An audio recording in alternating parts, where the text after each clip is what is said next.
பாசத்திற்கும் நம்பிக்கைக்கும் உரிய தலைமை ஆசிரியர், இருபால் ஆசிரியர் நண்பர்கள், அலுவலக பணியாளர்கள், அன்பினால் இணையாலும் அன்பு மாணவ செல்வங்கள் அனைவருக்கும் எனது மகிழ்ச்சிகரமான காலை வணக்கம். நான் ஒரு கேள்வி கேட்பேன், 6th மட்டும் தான் பதில் சொல்லணும், நம்ம சொல்லக்கூடாது. 6th மட்டும் சொல்லுங்க. நம்ம ஸ்கூல்லயே ரொம்ப முக்கியமான ஆள் யார்? ரொம்ப பெரிய ஆள் யார்? தலைமை ஆசிரியர். நீங்க சொல்லுங்க, யாரு? யாரா? நம்ம 9th சொல்லுங்க. நம்ம ஸ்கூல்லயே முக்கியமானவங்க யாரு? ரொம்ப பெரிய ஆள் யாரு? மாணவர்கள். இந்த பள்ளிக்கூடத்துல ரொம்ப முக்கியமானவங்க அப்படின்னு சொன்னா மாணவர்கள் தான். மாணவர்களுக்காக தான் இங்க இன்ஃப்ராஸ்ட்ரக்சரை அரசாங்கம் செலவு பண்ணுது. அது எல்லா நலத்திட்டங்களும் கொடுக்குது, இலவசங்கள் கொடுத்து உனக்கு சொல்லி கொடுக்க தான் இங்க டீச்சர்ஸை புட்டப் பண்ணியிருக்காங்க. உனக்கு வேலை பார்க்க தான் நாங்க வரோம். நாங்க ஒழுங்கா எங்க வேலையை செய்யறோமா, இன்னும் அதை எப்படி சிறப்பா செய்யலாம்னு எங்களுக்கு வழிகாட்ட தான் தலைமை ஆசிரியர். தலைமை ஆசிரியர் எல்லாரும் கண்காணிக்க தான் அதுக்கு மேல உயர் அதிகாரிகள், மேல அமைச்சரே. இப்ப அமைச்சரோட கம்பேர் பண்றப்ப நீ தான் முக்கியமானது. இந்த பள்ளிக்கூடத்துல முக்கியமானவங்க யாரு? நீதான். உனக்காக தான் இந்த பள்ளிக்கூடம். நீ தான் இந்த பள்ளிக்கூடத்தோட எஜமான முதலாளி.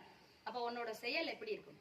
இது ஏன் ஸ்கூல் அப்படிங்கிற எண்ணம் இருந்தா ஸ்நாக்ஸை சாப்பிட்டுட்டு குப்பையை போடுவியா? உங்க வீட்டுல போடுவியா குப்பையை? நடுக்கூடத்துல போடுவியா?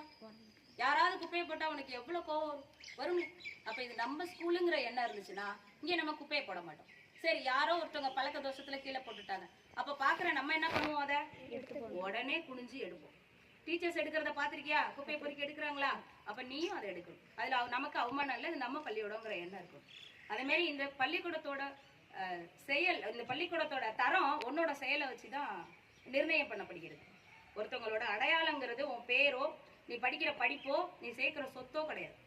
உன்னோட செயல். எவ்வளவு பெரிய போஸ்டிங்ல இருந்தாலும் அவங்களுக்கு செயல் இல்லைன்னா மக்கள் யாரும் அவனை விரும்ப மாட்டாங்க. சாதாரண இடத்துல இருப்பாங்க, அவங்க செயல் நல்லா இருந்தா அவனை எல்லாரும் ஊரே கொண்டாடுவாங்க. அப்போ உன்னோட செயல் தான் உன்னோட அடையாளம் இல்லையா? உன்னோட செயலை வச்சுதான் உன்னோட நீ அடையாளப்படுத்தப்படுகிற, உன்னோட பள்ளிக்கூடத்தோட தரம் நிர்ணயிக்கப்படுகிறது.